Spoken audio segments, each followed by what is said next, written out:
will now call to order the regular meeting of the Board of Trustees of the Texas Southmost College District.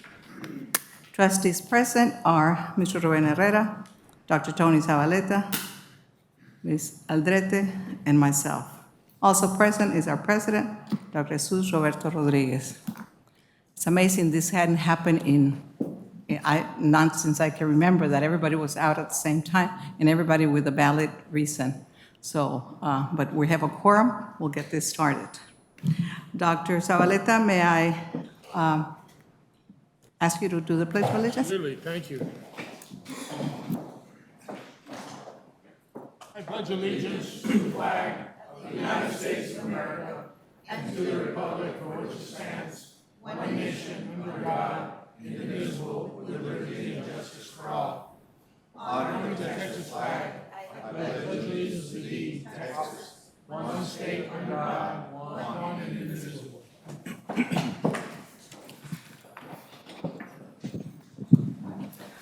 Madam Chair, may I address the chair? Yes, sir.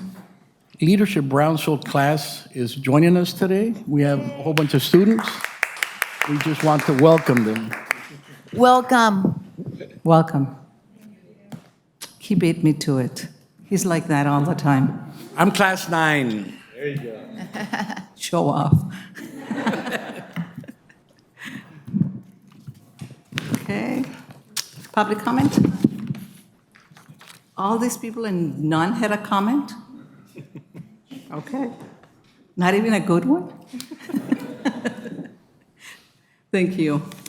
I think I have a report, no? What you do? Yeah. I'd like to give the chair's report, because this is very interesting. When it comes to asking for money, the president and I have no shame. No shame.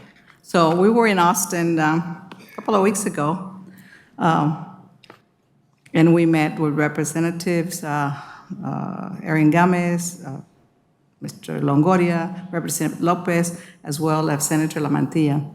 We also visit elected officials from other districts, like Representative Morales, which represents his hometown, and was very gracious and told us anything he could do, he would help. We also visited Representative Guillen and as well as Michaela, what is her last name? From Collin County, and then of course our true friend Representative Armando Martinez from Westlake, which we make ourselves comfortable in that office, and we call it our own.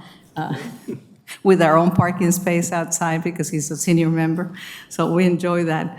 As I previously reported to you in the January board meeting, the president and I had met with these individuals in January. We visited with them again in March some of the bills that had been filed we've been tracking. In particular, is House Bill 8 of Community College funding.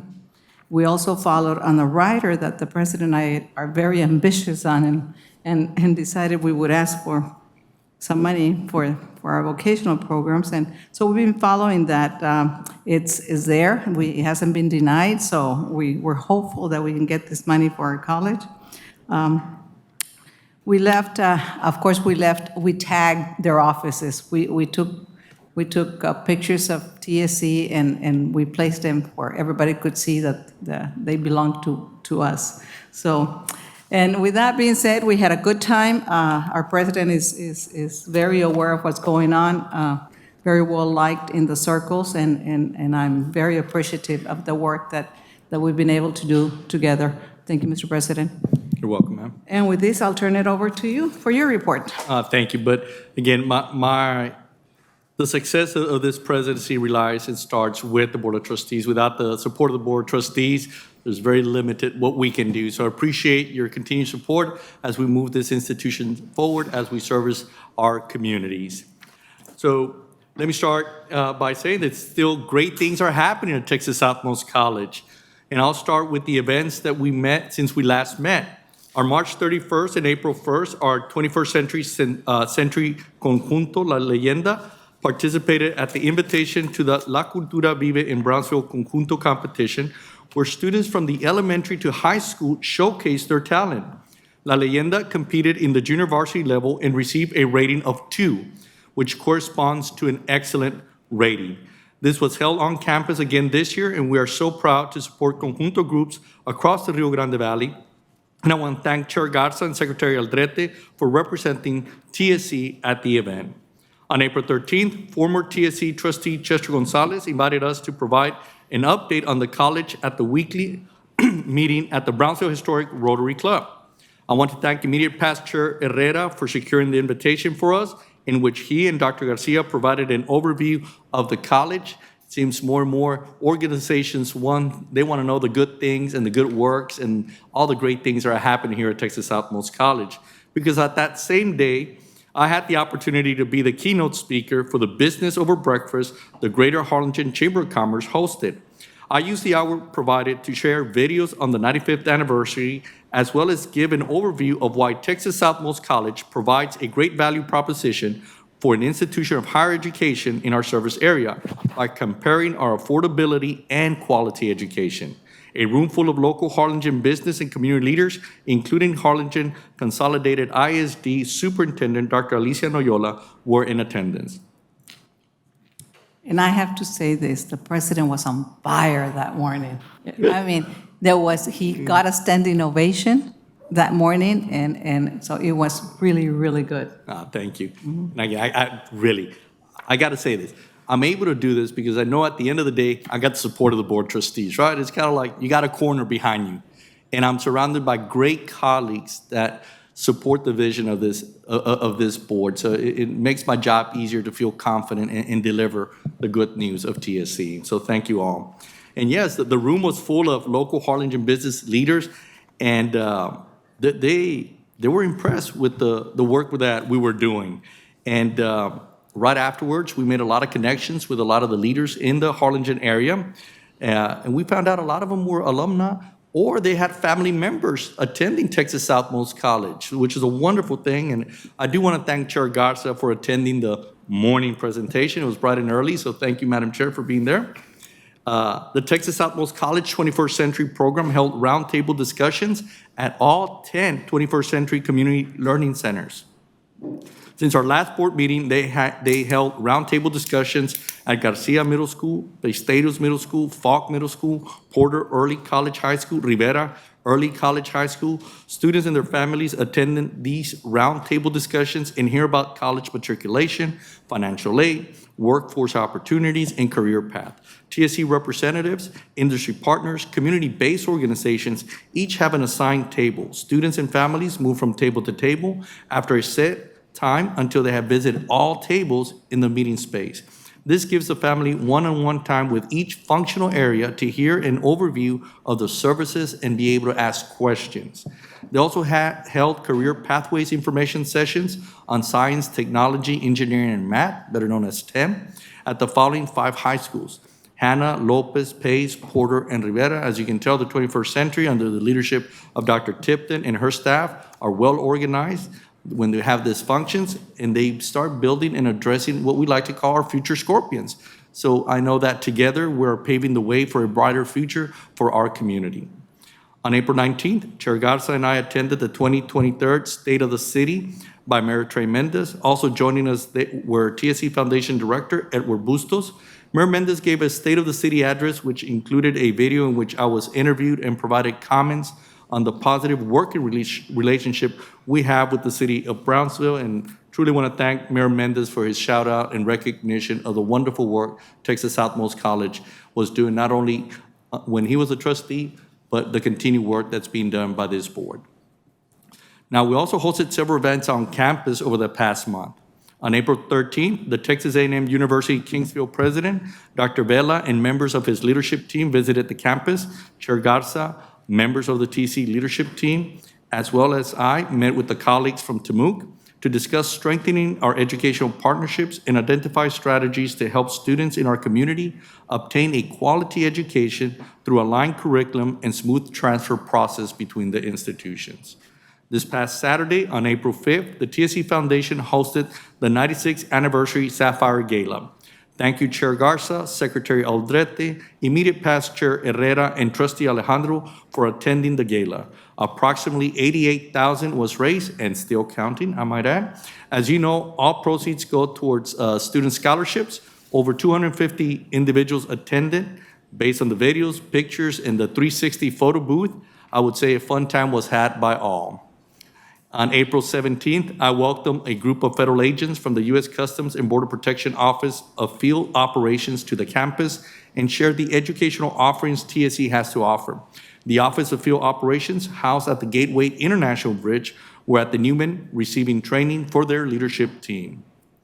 Now, speaking to our students and of our students, the most recent student service events are as follows. During the week of March 29, the blood drive was held at the iTech and Leitner. Students and employees were encouraged to donate blood for a chance to win prizes, and that was actually a pretty good turnout. There was also an employer connection event organized by the Cameron County Juvenile Justice Department. These events are intended to provide a space for our students, as well as our recent graduates, to interact with potential employers. And to celebrate Women's History Month, a Painting for a Purpose event was held on campus also that same week. On March 30th, Chair Garza and I showed our Scorpion spirit at the TSC Soccer Pep Rally under the gazebos.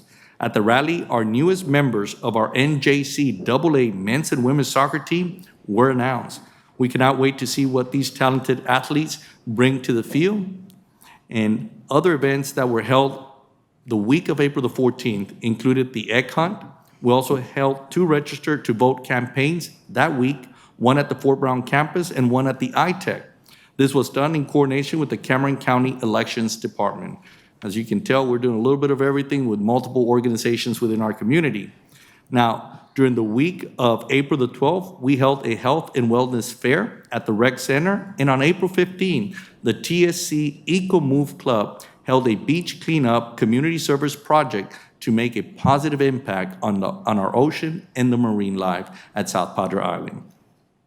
And this week, on Tuesday and today, Student Services held a graduation fair for both traditional and dual credit students. The students were able to meet with university representatives assisting in transfers, visit with local employers ready to hire our graduates, and pick up their cap and gowns. In fact, I attended an awards ceremony at Rivera Early College High School last night, along with Mrs. Vanessa Vasquez and Mr. Jose Arambul, to congratulate 68 dual credit students who have completed their associate's degree on May 13th. Now, this is the largest graduation class for Rivera High School and the largest in the district this year. So we can give it a round of applause for Rivera. They did an amazing job. And I do also want to thank Vanessa Vasquez and her team for continuing to find ways to engage our students in student life activities, as engagement is key to the retention of our students as they move forward towards completion. Now, TSC mock trials were held on April 17th and 18th at the Cameron County Courthouse in the 197th courtroom. The mock trial has been a class assignment since 2018 and has evolved into a partnership between the Cameron County DA's office and the Criminal Justice Program at Texas Southmost College. Criminal justice students enroll in the court systems and practice class and are divided into teams, the prosecution and the defense, and they litigate cases based on actual events. Students are assigned roles as prosecutors, defense attorneys, witnesses, or law enforcement with a Cameron County judge officiating. It is a full trial with a jury that ends in an actual verdict. Upon receiving the verdict, students receive feedback from judges and attorneys in attendance. The Honorable Luis Saenz, Cameron County District Attorney, participated in the trial along with Assistant District Attorney Mr. Edward Sandoval and Arturo Villarreal, Assistant Director Attorney for the Domestic Violence Division. The Honorable Judge Juanita Janey Jaimes and Judge Leo Rincones presided. I want to thank Dr. McCormack and Dr. Alves for their leadership in ensuring our students continue to get real-world practice by helping organize these mock trials. On April the 5th, the history faculty held their classes for an innovative metacognition interactive active learning presentation on World War II at the Texas Southmost College Smith Amphitheater. History faculty presented included Ms. Jamie Sines, Mr. Robert Raymaker, and Mr. Dirk Yarker. Ms. Jamie Sines started the presentation discussing the American Red Cross and the experience of women during this period. Mr. Robert Raymaker discussed the experience of the American soldier, and Mr. Dirk Yarker discussed the experience of the British soldier. Texas Outmost College student Daniel Sampaio discussed the experience of American tanks and their soldiers. A variety of uniforms and artifacts were displayed for students to view and handle to enhance their learning experience. I want to thank the faculty for their continuing to find ways to keep our students engaged in the learning process as they go all out for these presentations and help our students, again, to stay engaged. Our construction students were busy at work on some very special doghouses designed by our very own architectural students.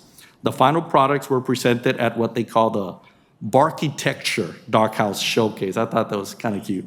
On April 5th at the iTech Center. While one was donated to the Sapphire Gala, the others were donated to the Rio Grande Valley Humane Society annual fundraising gala. I truly appreciate everyone's involvement in this wonderful collaboration between our institution and other organizations within our community.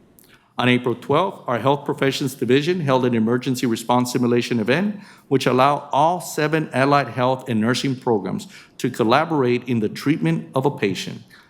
A great job to our health professions faculty and staff who helped plan this event, and to all the students who participated. And today, the Capstone Series art exhibition is open and featuring the masterpieces of our TSC art students. This gallery is not only free to our students, but to our community. And it is also open throughout several weeks. Today, we have a little live music going by our TSC music faculty, Victor Martinez and Antonio Durant, for this evening's opening event. And I really hope you can all stop by in the next few weeks as the gallery remains open. And as a reminder, the TSC Foundation Board meeting will be held at the Art Gallery next Wednesday at noon, and the Foundation Board will be able to enjoy the artwork on display then as well. Now, it was a very special evening on March 30th, seeing the first group of students complete our new Patient Care Technician program at iTech. This is a new program which combines certified nursing assistant, phlebotomy, and EKG, all 3 in one, into this program. And it's a very high demand request from our local health providers, and our facilities are requiring this type of skill set. I want to thank Chair Garza and immediate past Chair Herrera for attending the graduation and celebrating the students' accomplishments with their family, as we had a really nice turnout. Now, the WTC division held information sessions on March 28th and April 11th to share information on short-term workforce training program courses.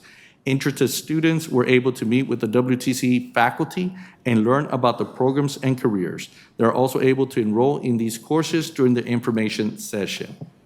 Now, at the end of the month of March, TSC employees joined staff from the Illusion IT team to attend, and for some, presented at the annual Illusion Live Conference. The teams presented on the following: Colleague Self-Service, Budget Development, presented by Crystal Height and Miriam Garza, over 85 in attendance.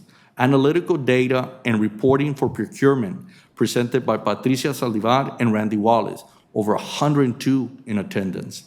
Implementing Illusion Purchase and with Ethos Integration, presented by Patricia Saldivar and Randy Wallace, over 48 in attendance. Transforming Workforce Training with Illusion Elevate, presented by Miriam Garza and Luis Villarreal, over 30 in attendance. Diving into Illusion Ethos Integration, the sequel, presented by Randy Wallace and Luis Villarreal, over 145 in attendance. The team did a great job stamping TSC on the eLive conference map. So again, the leadership, not only from the board, is trickling down all the way to the staff, and we're being like front runners, innovators, folks at the national level are looking at Texas Southmost College and how we do things.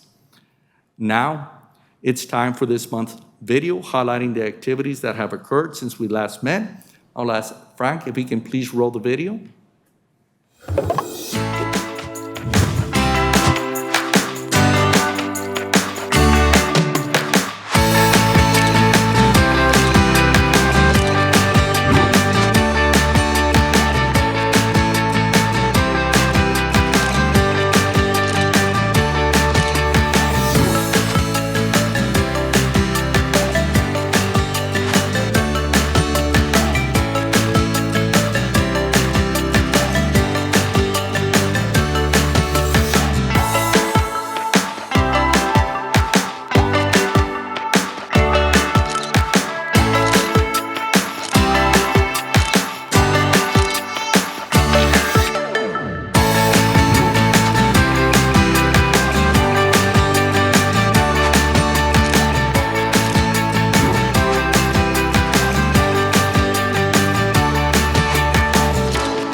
It's a marvelous night for a moon dance, with the stars up above in your eyes.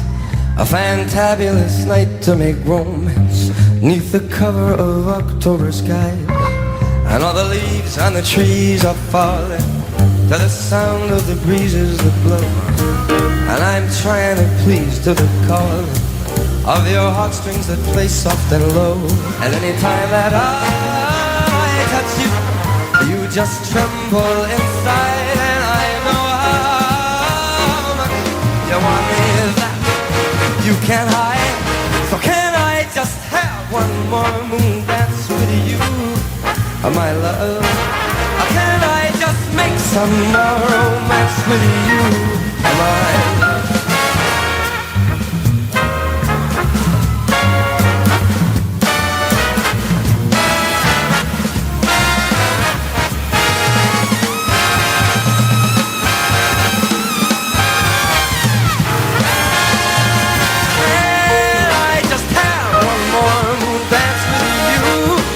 My love, can I just make some more romance with you, my love?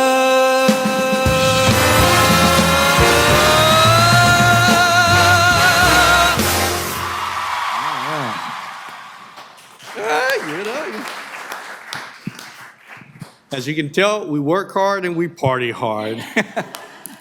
But I want to thank, again, this cannot be done without the continued support and commitment of our Board of Trustees to our college and the communities that we serve, and with the hard work and dedication of all the employees of Texas Southmost College. So thank you to all of you, and as always, let's stay Scorpion strong. This concludes my report, Chair. Thank you, sir. We'll continue with item number 5, consideration and possible action on the minutes of the following meeting, regular meeting of March 23rd, 2023. I so move. Second the motion. Motion by Ms. Aldrete, second by Mr. Herrera. Discussion? All those in favor? Aye. Against? Motion carries. Finance Committee, I'll call Mr. Ruben Herrera to present the items. The Finance Committee met on Tuesday, April 11th, 2023. Present were Secretary Aldrete, President Rodriguez, myself, and members of the TSC Administration, College Legal Counsel. The committee discussed the following items. 6A, consideration and possible action on approval of retention policy manager software license upgrades. I'll call on Mr. Villarreal. Thank you, Mr. Herrera. Madam Chair, Board of Trustees, Dr. Rodriguez, thank you. Before you is an action item, an agenda item for the consideration and possible approval of retention policy management software license. In 2019 or so, we purchased imaging software that integrates with our colleague system that allows several of our departments to actually create document management images that are connected to their various areas, human resources, student services, et cetera. What we're proposing now is to upgrade that document management system, which is called Perceptive Content, and we know informally as ImageNow, that was the old name, that will allow us to manage the entire life cycle for those physical and electronic documents that we image to align up with our retention policy. So right now we don't have anything that does that electronically, so the contracts and things like that and other documents that actually expire or no longer need to be retained, we have to manage that manually. So by upgrading the software, adding some licensing, we will be able to do that electronically. And also some of the other departments beyond HR and student services, high school programs, et cetera, would now like to start using ImageNow as well, since we can manage those documents this way. So this proposal would allow, the existing license is $24,000, over 3 years it's $72,000. We would be upgrading to add the retention policy manager piece to ImageNow or Perceptive Content for $16,000 a year. We would add some additional licenses to the package itself so that these other departments could also utilize it.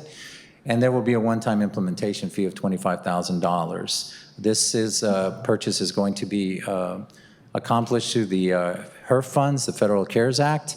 So this will be one of the last purchases I think we're going to make. And because it's software, we're guaranteed to get this implemented before the deadline. If you have any questions, I'll be happy to. Yes, obviously, this will require that data be entered before it can be analyzed. And so is that, you've given thought to that, and I guess my question is, will we require new employees, and how will that affect our budget? I don't believe it will require any new employees. We are utilizing the system, so this just allows us to attach like deadlines for when those documents will expire and no longer need to be retained and things like that. So there shouldn't be any new FTE requirement. No? No. Thank you. Yeah. I move to approve the license upgrades for Retention Policy Manager and Combo Software Solution from Highland Software Incorporated through DIR-TSO-4378 contract, and authorize President Rodriguez to execute the purchase orders as presented. I second that. A motion by Mr. Herrera, second by Ms. Aldrete. Any discussion? All those in favor? Aye. Against? Motion carries. Thank you. Next item is 6B, consideration possible action on passing a resolution to designate officer to calculate the revenue and/or voter approval tax rate for tax year 2023. Dr. Figueroa. Thank you, Mr. Herrera. Madam Chair, members of the board, President Rodriguez, before you and for your consideration is to designate the officer who will calculate this year's tax rate as we move into the budget process. In the past, the board has designated myself as the vice president to do this duty, and this is a requirement that changed a couple of years ago by SB 2. Thank you. I move to approve the resolution and designate officer to calculate the new revenue and/or voter approval tax rate for tax year 2023. We need to read the resolution. Yes, ma'am. Will you? Texas South. I have a question. Will that, when it says designate officer, is that an existing person, or you're going to plan to hire somebody? It's always been the It will be same. me, sir. Excuse me? It's always been the same. It will be me. But things change. It will be me, sir. I It'll will be- be. it'll be you. Yes. All right. Thank you. I don't care who reads it, but, I've got it. okay. Would you like me to read it? Yes, Doctor. Please. The State of Texas, County of Cameron, Texas Southmost College District Resolution. Whereas the Texas Southmost College District authorizes a designated officer or employee to calculate the no new revenue and/or the voter approval tax rate for tax year 2023, and whereas Section 26.04C-1 of the Texas Tax Code provides that the governing body of a taxing unit will designate a person to also certify the accuracy of the tax rate calculation sheet. Now therefore be it resolved that Texas Southmost College District, acting through its governing body, hereby requests in accordance with Section 26.04C-1 of the Texas Tax Code, the Vice President of Finance and Administration, Dr. Gisela Figueroa, to calculate the no new revenue and/or voter approval tax rate for tax year 2023 in the manner provided for a special taxing unit adopted this day of 2023. Signature line for Adela G. Garza, Chair, Board of Trustees. Signature line for Alejandra Aldrete, Secretary, Board of Trustees. Madam Chair, I've made a motion already. Would you repeat the motion, please? I move to approve the resolution to designate officer to calculate the no new revenue and/or voter tax approval tax rate for tax year 2023. I second that. Motion by Mr. Herrera, second by Ms. Aldrete. Any more discussion, Dr. Zabaleta? No. No? Okay. All those in favor? Aye. Against? Motion carries. Next item, 6C, consideration possible action on adoption of the 2023 Historic Preservation Plan Resolution granting tax exemptions to eligible historic sites listed in the 2023 Historic Preservation Plan adopted by the City of Brownsville. Dr. Figueroa. Thank you, Mr. Herrera. Madam Chair, members of the board, President Rodriguez, before you, for your consideration and possible action is the approval of the 2023 Historic Preservation Plan. This year, the City of Brownsville took a different approach. They divided the properties into three different schedules, Schedule A, B, and C, and you have them on your packet. There's a representative here, Mr. Velez, that can give us more information, but basically what this means is properties in A are properties that have been kept up with the requirements of the city that are eligible for that tax break.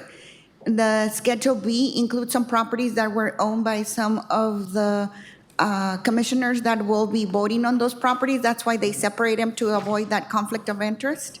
And Schedule C, it's properties that have not kept up fully with the requirements and may or may not have them or be properly maintained. What this implicates for us, it will be, there's two resolutions. One that includes property in Schedules A and B, that includes all the properties that are compliant with the requirements of the city of Brownsville, and Schedule C that has properties that may not be up to date. This is a total of 6 properties in Schedule C. Schedule 8 has 103 properties, and Schedule B has 2 properties. The total implication for the district will be foregoing about $24,021 in tax revenue. At the present moment, I'm going to ask to table this. Let me ask you this. Do we have time to table this and bring it up in the next?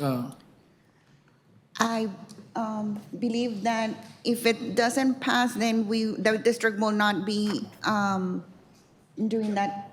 So this will be the time to either approve it or not. If you decide not to move forward, then the district will not be offering those tax incentives to the property owners. Let me just ask, Dr. Zavaleta,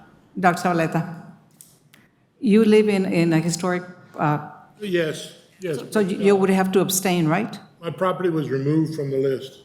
Okay, then we're safe. Then My we're safe. choice. Okay, Thank you. then we're Yeah. safe. Thank you.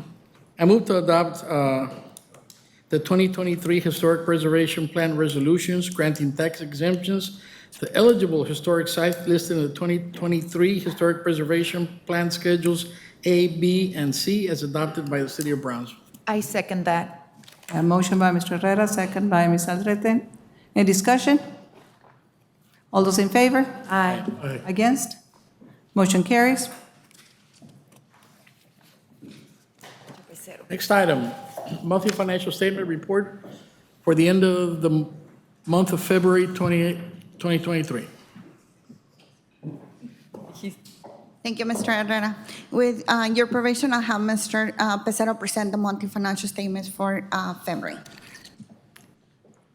Thank you, Dr. Figueroa. Madam Chair, members of the board, President Rodriguez, we offer you this month's report.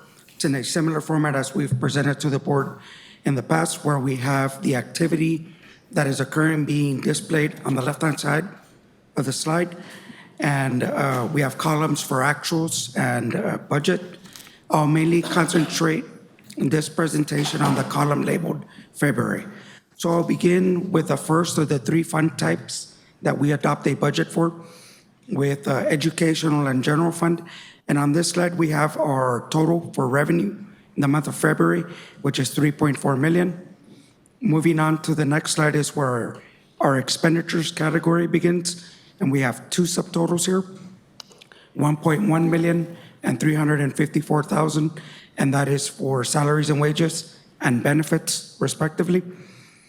On this slide is where the M&O category begins.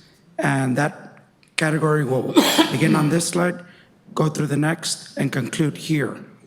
And we have a subtotal of 703,000. We're still in general fund, and we have subtotals for travel and general institutional, which are 12,000 and 127,000 respectively. And this is our last slide for general fund, where we have a total for the month of expenditures in general fund, 3.2 million. So that's revenue and expenditures for general fund. Move on to the second of the 3, which is the auxiliary fund. And we have on this slide for you a subtotal for revenue, the month of February, 153,000. On this slide is where the expenditures begin for auxiliary fund. We have 2 subtotals $150,000 and $32,000 for salaries and wages and benefits respectively. And on this slide, we have M&O for the auxiliary fund. It starts on that slide and concludes here. We have a subtotal of $76,000 for the month of February. And this is the last slide for auxiliary, which has our subtotal for expenditures for the month of $701,000. So that's revenue and expenditures for the auxiliary fund. Last fund that I'll cover is our general obligation and revenue bond funds. We do have revenue activity here on this slide, $1 million for the month of February. And on the following slide, we have expenditure activity where we have our debt service payments, which total $5.1 million for the month of February. We'll see activity similar to this in August, and those are the 2 months that we see activity in these months for, and these funds for. So that's revenue and expenditures for all three of the fund types. We have detailed schedules for our employee benefits. General fund has $1 million, and auxiliary fund has $69,000. As you can see there, this is our fund balance recap slide. Our number here at the top, that unrestricted fund balance number agrees to our audited financial statements. And the number here at the bottom is our estimated fund balance at the end of February. The remaining slides are our debt service schedules, and there have been no changes since the last time that we presented these slides. And with that, I'll conclude my presentation if there's any questions. Thank you, Mr. Pacero. You outdid yourself from last month. Thank you, sir. 6E, Fund Balance Operation Report. I'll call on Dr. Figueroa. Thank you, Mr. Herrera. Madam Chair, members of the board, President Rodriguez. Before you, you have our fund balance operation report. This report also does not change. As Mr. Pacero pointed out earlier, the unrestricted net position as of 8/31/22 is that $30,998,000. And if you calculate how much we spend on daily basis, it gives us about 175 days of operations if we were not to have any additional income after 8/31/22. Any questions? No. Thank you, Dr. Figueroa. Next You're item welcome, sir. is 6F, Institutional Care. This is where you say, great job, Mr. Herrera. Well, that's reserved for Mr. Pacero. No. Mr. Pacero has earned that praise, trust me. Dr. Figueroa is working on it. One day. Institutional Care's Expenditure Report. Yes, sir. The CARES expenditure report, the recap for this month, is a total new expenditures of $624,879. This adds to a grand total of $14 million. In the detail, you have it on the subsequent slides on the detail of what that 624th are comprised of. Any questions? Dr. Zabaleta's report is specifically for you. Excuse me? This report is specifically for you. They generate it every month for Thank you. you. I have no questions. Thank you. Dr. I Figueroa? do have a question on the previous item, if I may. Yes? Thank you. In the previous slide, on the previous item, you have a line there that shows what it would cost to operate the college. Yes, sir. On a daily basis.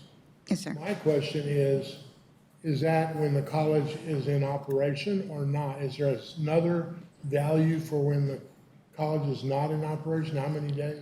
So it's an average of the total spent the prior fiscal year divided by 365. Fair enough, because it's obviously going to be less expense on days when we're closed, like for example, if there's a hurricane or something. Yes, sir. So this is an average. What we calculate is how much we spent in fiscal year 22, which was $64 million, divided by 365 days. It gives us 176. Thank you very much. Not a problem, sir. Thank you for allowing me to go back. Right, thank you.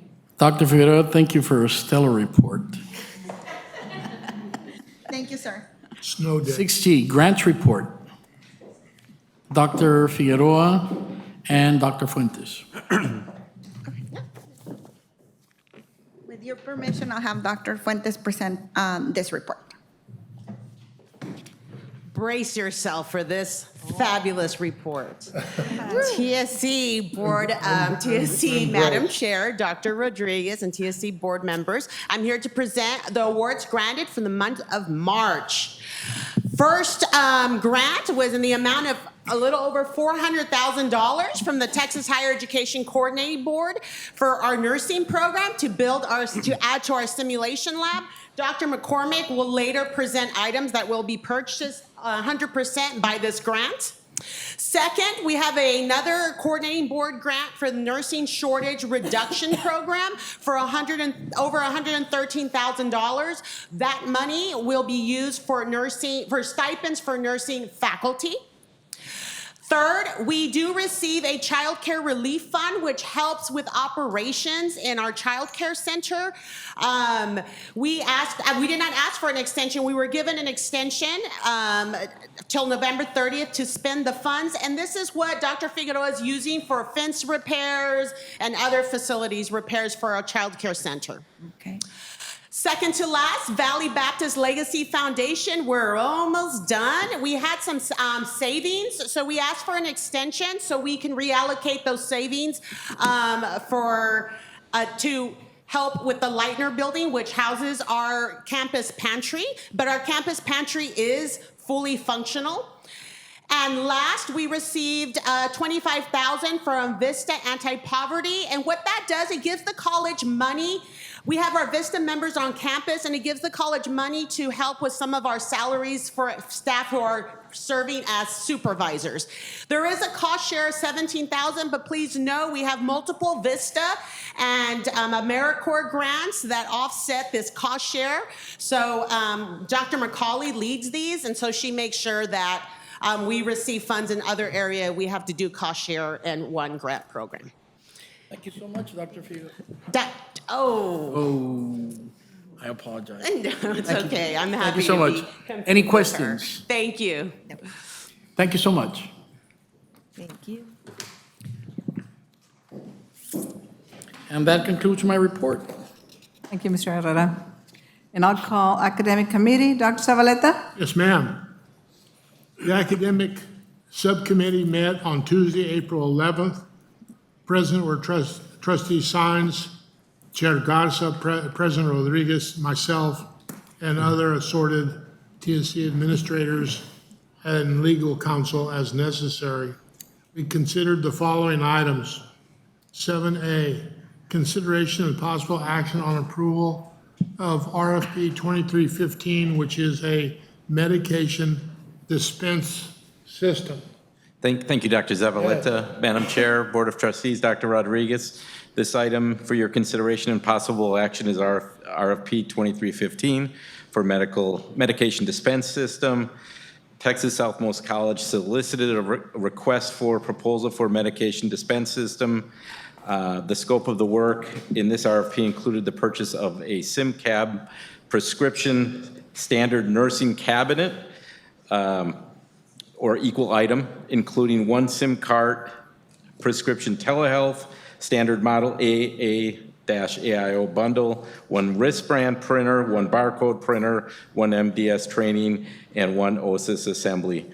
The evaluation committee consisted of Beth Kasprisen, Linda Hinojosa, Vanaida Soto.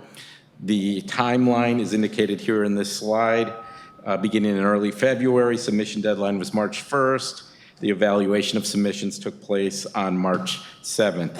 This equipment will be used by the associate degree and vocational degree in nursing programs to assist and strengthen our simulation lab learning activities. The equipment will further enhance the current 8-bed nursing simulation lab that was built in 2021. It will enhance this space and help prepare our students clinically as well. All nursing students rotate through simulation during clinical rotations. The equipment will allow nursing curriculum students, the nursing curriculum to teach students using equipment similar to that in actual hospital equipment and better prepare our students to enter the workforce upon graduation. This is a photo of the items. The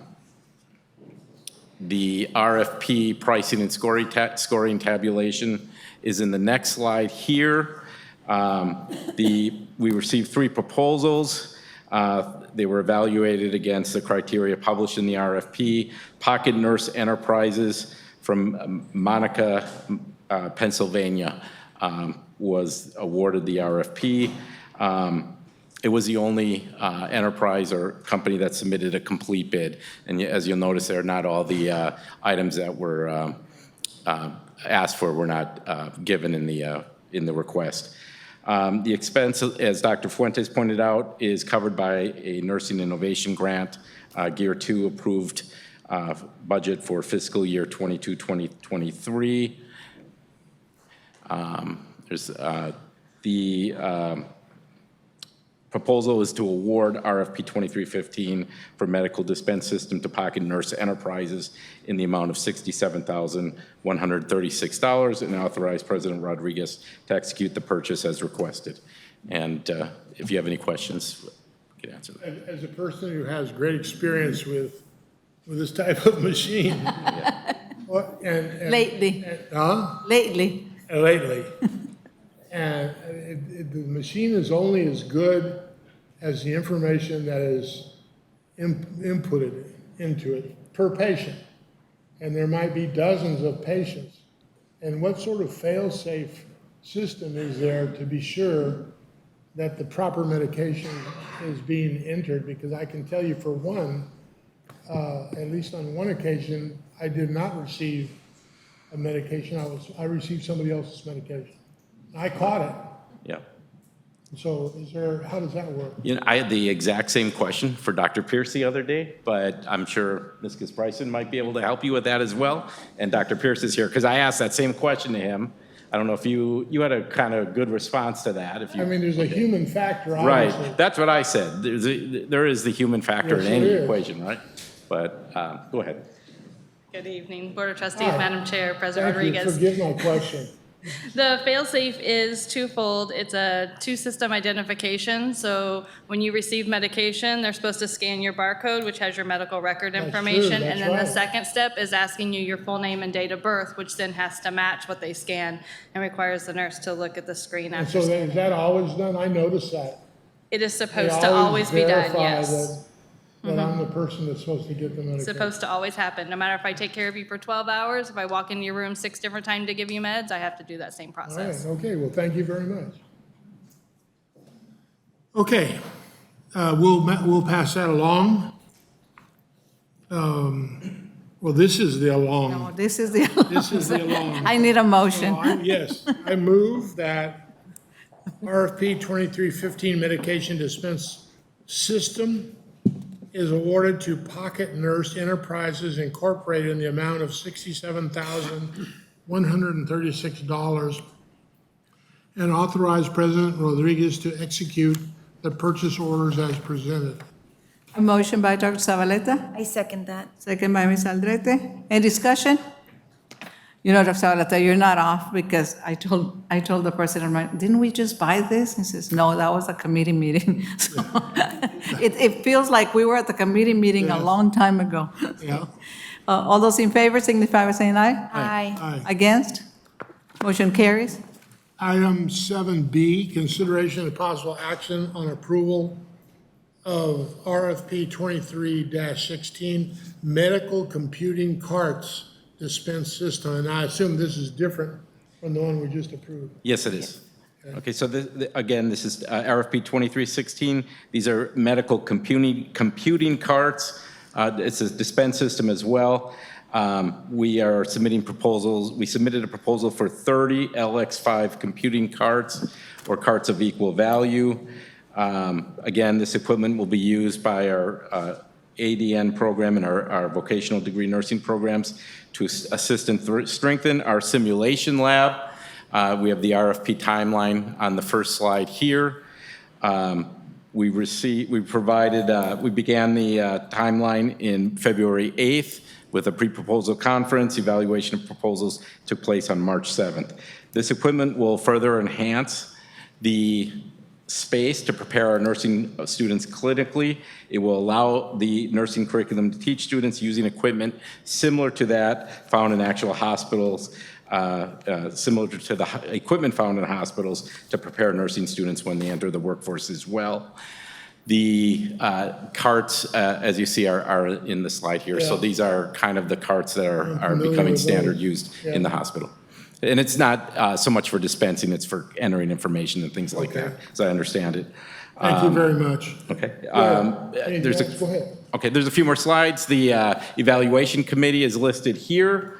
Again, Beth Kasprice, Linda Hinojosa, Venada Soto. Here are the 8 proposals we received. After careful consideration, the RFP was awarded to Native Networks from Houston, Texas, and the only cheaper ones had some equipment did not meet the minimum RFP technical requirements. My question is, are we purchasing equipment that is standard, quote unquote, in the industry so that when our nursing students get to their employment, they're going to encounter the same kind of equipment that's used there? Yes, it is, and I didn't know if you want to. I mean, I think that's important, yeah. Yes, sir. These are equivalent to the cart seats these nurses pushing at the bedside. All right, thank you. Thank you very much.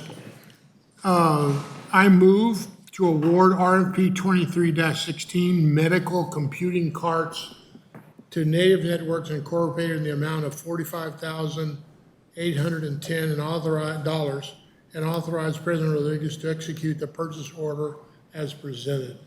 Motion by Dr. Zavaleta, Second motion. second by Mr. Herrera. Discussion? All those in favor? Aye. Against? Motion carries. Item 7C, consideration and possible action on approval of video audio learning tool, Vault, purchase for the nursing simulation lab. Thank you, Dr. Zavaleta. Again, this item is a purchase of what you described, Vault, or the video audio learning tool from Intelligent Video Solutions in the amount of $130,000 through sole source purchasing method for the nursing simulation lab. This is a state-of-the-art video observation and recording system for clinical skills, simulation, and training. Vault is a turnkey video recording and observation system that includes all hardware, software, and professional services, including project management, on-site configuration, installation, training, as well as ongoing service and support for a centralized audio-visual solution. The Vault server architecture is a single machine that can support up to 60 cameras and 400 video streams on a single server. The equipment is HIPAA and FERPA compliant, and it supports an unlimited number of user groups, users, templates, and options for containing or containerizing data, and so on. The equipment would be purchased, as I mentioned, under sole source purchasing method. The equipment is, proposed equipment is up here, the Vault server, Vault support and service, the Tessera Forte enhanced video and installation. Any questions? I imagine that these 3 items that we're purchasing get quite a workout. Are they stationary in a single area and then the students come through, or are they moved around from room to room? They will all be placed in a stationary location. The only moving around would be the carts They at the must bedside. get a lot of activity. Yeah, okay, thank you.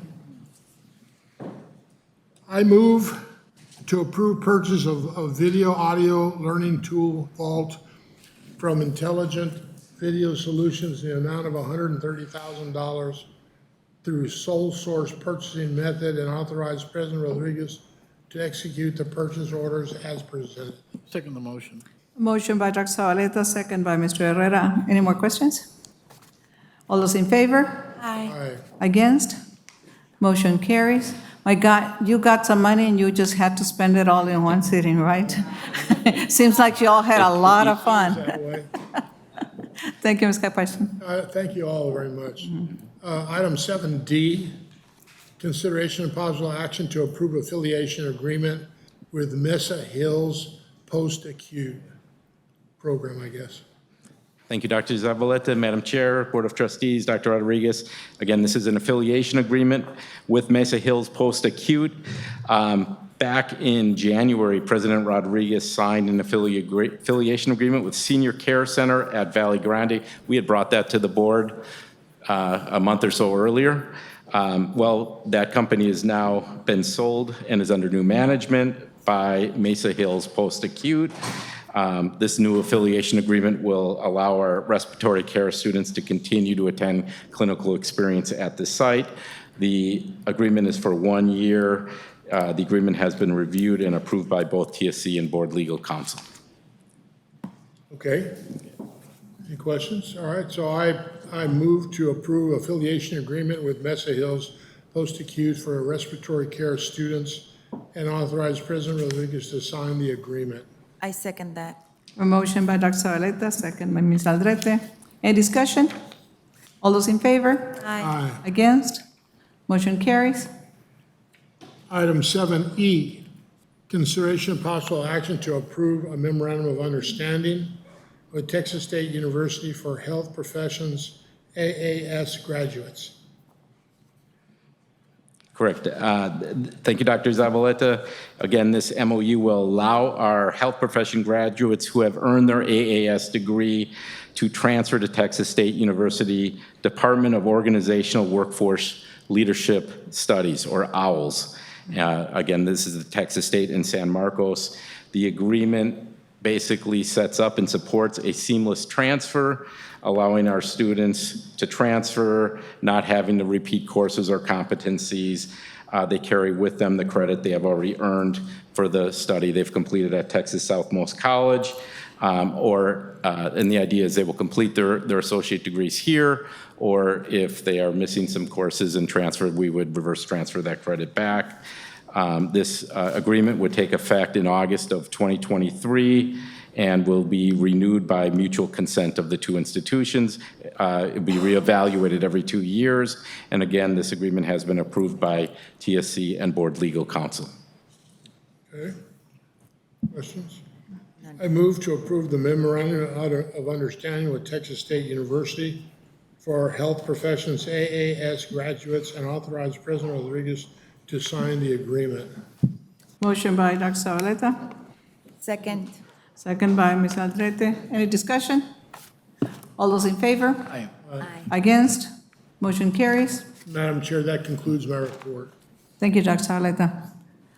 Item number 8, Facilities Committee, and I'll call Ms. Aldrete to present the items. Thank you. The Facilities Committee met on Tuesday, April 11th, 2023. Present were President Rodriguez, myself, members of the TSC administration, and College Legal Counsel.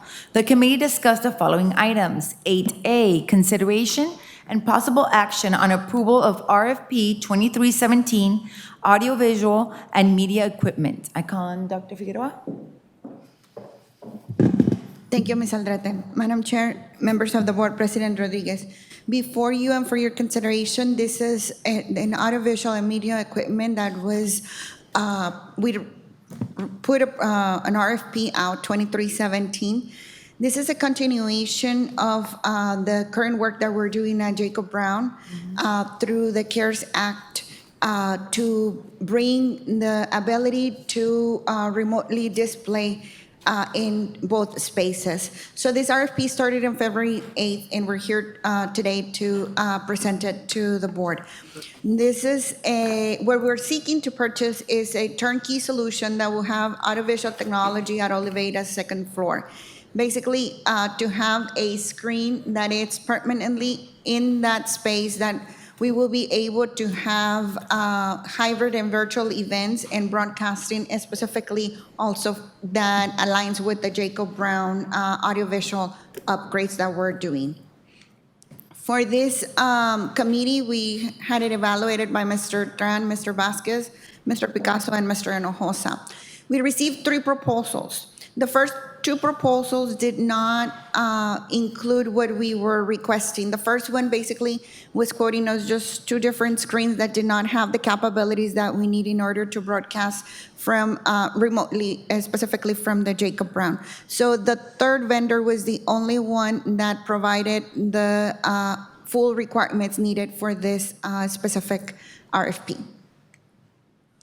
This will be a CARES Act purchase, and the proposal you have before you is to award RFP 2317 audiovisual equipment to Ford Audio Video System LLC in the amount of $391,976, and authorize President Rodriguez to execute the purchase order as presented.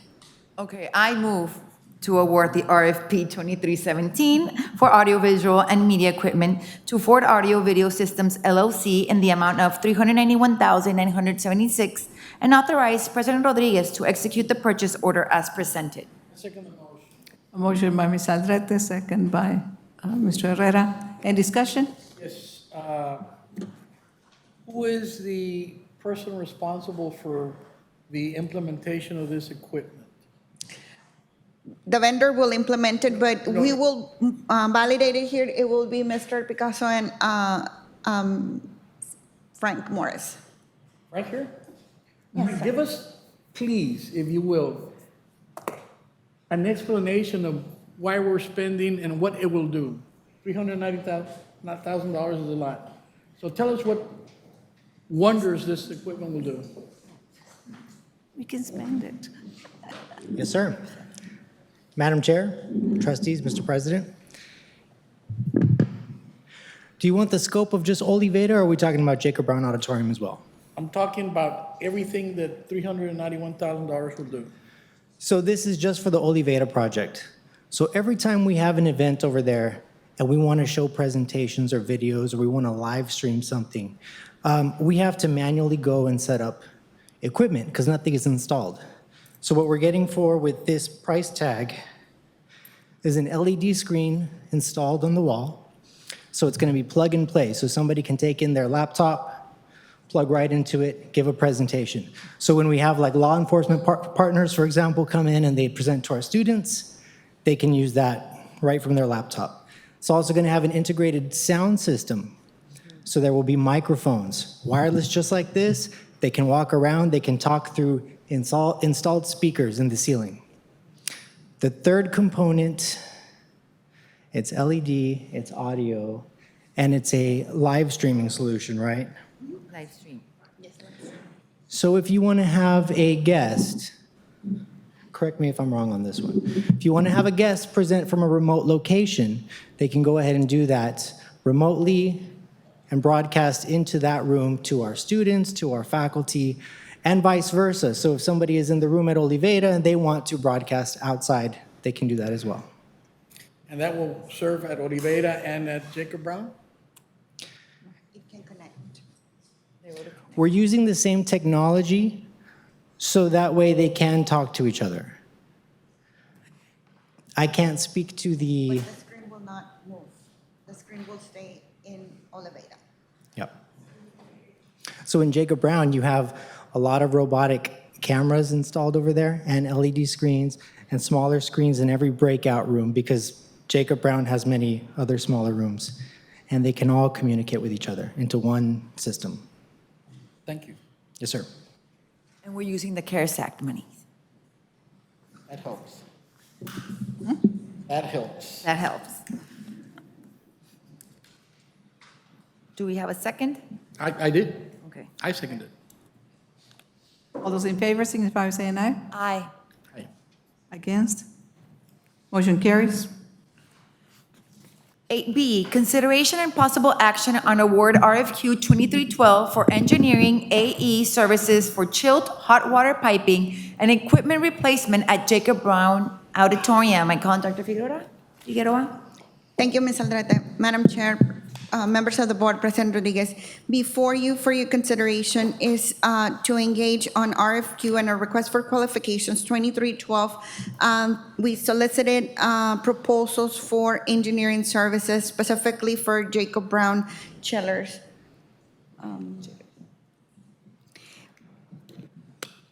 during the, this is not it. Okay, this one, okay. We started this process in January, and we're here today to present it. The scope of work, again, is to engage into that engineering services. To explain a little bit more of what we're actually trying to do, we put some, and it's not here. We have it in our packet. Yes, that's not the right presentation. So a schematic of how this works. Basically, what we have is the currently, since 2018 to now, we've replaced the 3 chillers at the Jacob Brown. After those 3 chillers were replaced, now we are in the process of needing the condenser units that basically bring the chill water into the Jacob Brown. Right now, it goes through metal piping or steel piping inside the building. We want to retrofit that so it goes through the outside with PVC piping, and that will create an update that the piping through that runs the water. Currently, the last time that was done was when the original Jacob Brown, we did some repairs in the 80s, but after that, there hasn't been anything. So we have brand new chillers.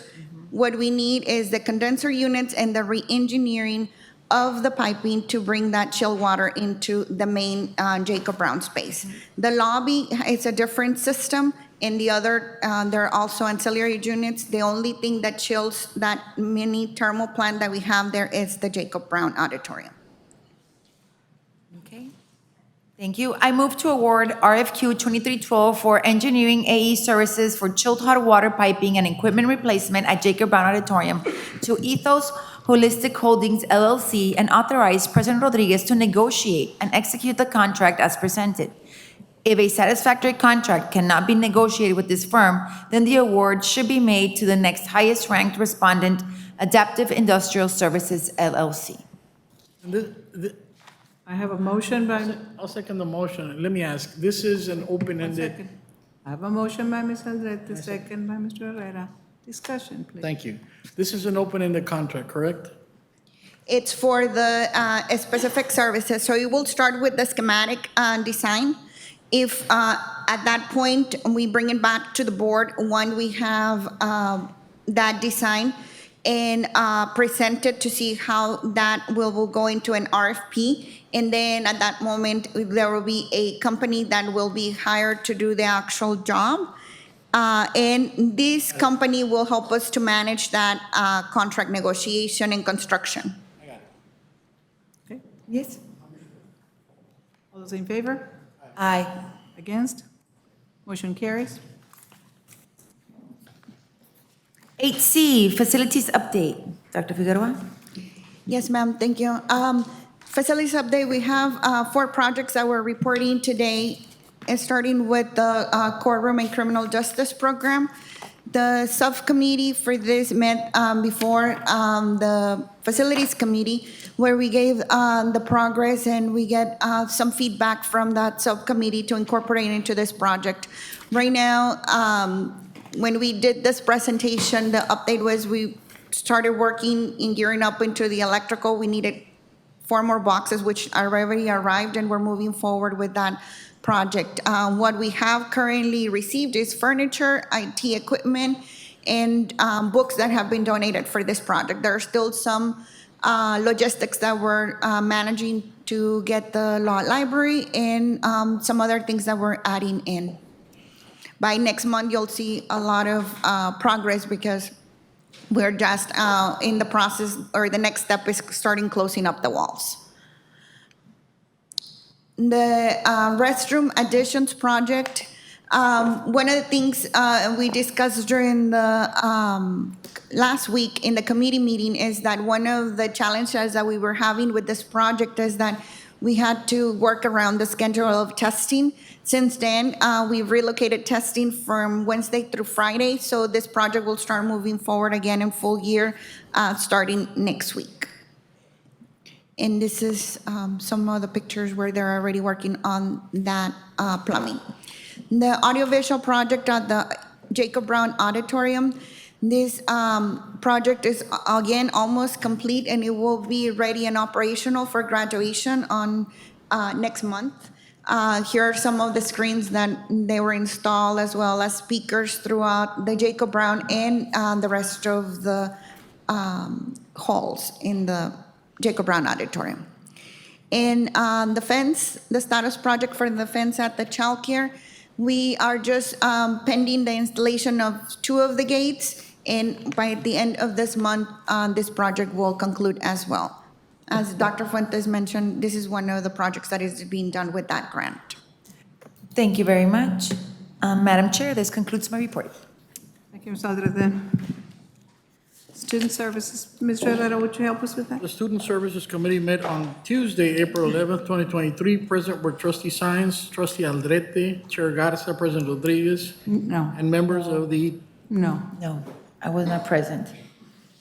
this is what I'm reading, No, sir. but I'll scratch it out. Ms. Eva Alejandro. Trustee Alejandro, no Chair Garza, Okay. President Rodriguez, myself, members of the TSC administration, and Board Legal Counsel. The items discussed were the following. 9A, presentation on community partnerships to support student retention and completion. Calling Dr. Fuentes. Turn off the mics. Good evening, Madam Chair, TSC Board of Trustees, and Dr. Rodriguez. I'm here to present student retention and support partnerships with community-based organizations. I'd like to also invite and introduce you to Daniela Canales and John Rodriguez, who are Perkins coordinators. So they're a big part of this. I would ask them to stay with me. Oh, wow. Are you gonna clap? I'd also like to add that Dr. Angela McCauley has also been very invested in this and has helped us get this going with all of her support. So we appreciate the team, and we also appreciate the board, because without your partnerships and without your suggestions, we wouldn't be able to do this. I'm going on my screen as if y'all can follow me. Here we go. So the special populations that we're trying to help and support here on campus with retention and so they can complete their degree are the special populations defined by Texas Higher Education Coordinating Board. And it's an expanded focus, new categories. This is with Perkins. So those are the 9 categories that the state considers special populations. And we have been tasked and we have a few grants. We have been tasked to, how are we going to support these students? How are we going to retain them, and how are they going to complete their educational award? Please know that this started with our stakeholders. We did not do this alone. Not only do we have a great staff and supportive board, but the community helped. And we've met with them over the last couple of years, many of them with Dr. McCauley, who's leading these conversations and discussions with them to ask them what are their needs and what do they see they have needs for our students. And part of that was getting our students access to the community-based organizations that are available here in our community.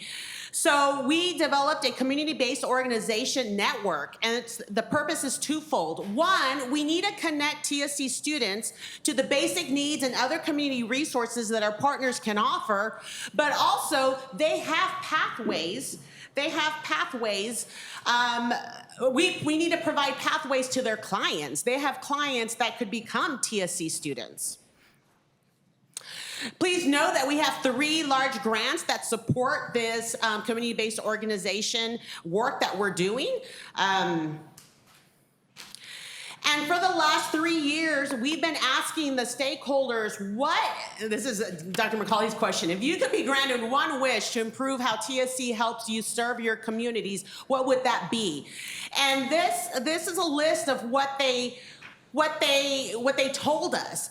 And the orange are all the things that we've actually done and been able to report back to them. One of the things they mentioned is follow-up. We have these meetings and we share good work, but we would like follow-up. And so these are all the things that we've done to tell them, we are listening and we are doing what you're asking or what you think is best for our students.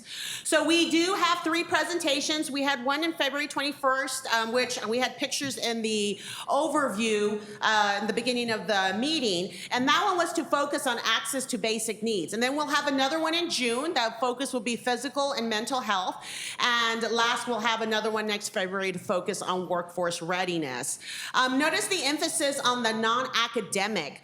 When last semester and the year before, Dr. Rodriguez had asked me to work on retention for the academics, but when I met with students and faculty, we realized a lot of the issues they had were beyond the classroom. It wasn't just send them to tutoring. It was, I don't have permanent housing. I don't have food security. I'm not feeling safe right now. So we knew that our faculty and instruction were doing the best they could, but there was just some things that they couldn't control that was out of their reach, but yet impacted retention and completion. So these are the lists of the organizations that attended. We were well attended, along with our TSC offices that provide those non-academic and academic supports. I wanted to give you an outline of who was there. And this last February, these 3 nonprofits were the ones who presented to everyone and taught us what they had to offer to the community. And so we learned from them, and now we're able to refer our students to them. And here are some pictures from our presentation. We also asked some other questions. I included them in the presentation, so just to give you an idea of what they're thinking, and just to reassure you that we're aligned with what their wants and needs are for our students.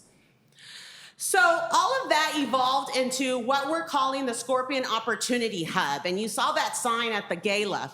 And what the Scorpion Opportunity Hub is,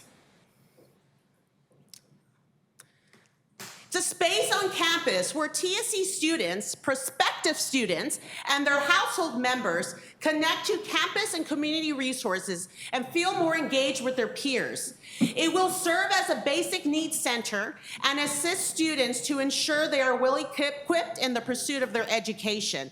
Representatives from community-based organizations will be housed in the Scorpion Opportunity Hub located at the Leitner Center. And that's what we are doing. We are bringing the community partners to our campus because our students are 100% commuters. Sometimes they get dropped off and they don't have transportation. So we're bringing the resources here. We have our 2 Perkins grant coordinators, Daniela and John, who are reaching out to our CTE student population and making that connection for them. And right now, in the Scorpion Opportunity Hub at Leitner, we have TSC services. The pantry that y'all supported us in building, our campus pantry, which is fully functional right now. Career and employment services are there. Counseling and disability service, and our Dress for Success closet. But in the last month, we have added Somos Foundation, which they are a nonprofit who gives counseling, but they complement our counseling. When we have counseling for our TSC students, Somos will provide counseling for their children, marriage counseling, for the rest of their family. Sud Clinica is here on Wednesdays, and they're actually sending a social worker to help students if they need to sign up for TANF or SNAP or other resources. In addition, we're partnering with Cameron County Health Department to provide vaccines and other needs. For example, as you know, students need meningitis shots to come to campus. Well, we're working with them to see how they can provide those meningitis, I said that wrong, shots that can cost up to $150 for our students. Sometimes that's the obstacle that they cannot pay to get admitted to TSC. And then they're giving us a connection to become part of a portal where we'll see all the vaccines. It's the Immunitrack, am I saying that right? Immunitrack. And our admissions person will be able to look up vaccines. Instead of telling the student, I need to see proof that you got the vaccine, go to your doctor. And then some doctors charge you 50 cents, $1, or $20 for a printout of the vaccine. By getting the connection with this portal and by the support of Cameron County, we'll be able to look up that vaccine record, print it out, and put it in the record without asking the student to leave. We never want the student to leave. Elks Lodge will help our veterans Healthy Communities will also provide support to our students, either free of charge or based on need. Some of them might based on need. So we will continue to accept new community partners, and this is where I will need everyone's help to make that connection for our students.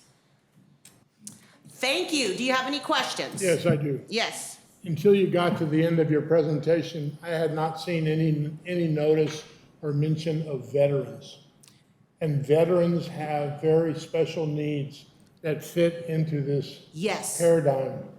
And so I would like to see that. I'd like to see something, not just Elks Club, but something very specific for veterans. Yes, sir. I agree with you, and we're working with the Veterans Office to see what else we can do to help our students right now. Thank you. And there is one organization we made connection with to help female veterans. Yes. And so John, who knows everyone in Brownsville, he has made that connection, so we're working with them for that. Thank you.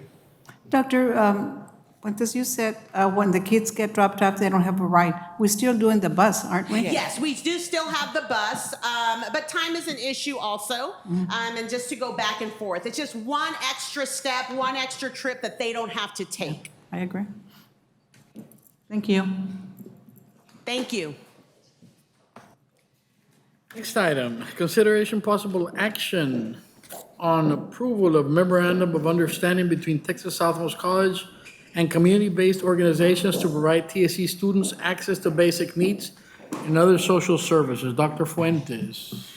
Thank you. That was me, I forgot. So, It's the same. the same thing, presentation, same thing, but some organizations would require an MOU. It has been reviewed by both legal counsel, and we would ask that Dr. Rodriguez, you authorize Dr. Rodriguez to sign the MOU with any partner who requires it. I move to approve the memorandum of understanding between Texas Southmost College and community-based organizations to provide TSC students to access the basic needs for other social services. Motion by Mr. Herrera, I second by Ms. Aldrete. All discussion? All those in favor? Aye. Aye. Against? Motion carries. Thank you. Thank you. Thank you, sir. That concludes the student services report. The board will now convene an executive session as provided by Government Code Chapter 551071, 551072, and 551074. We're now in executive session.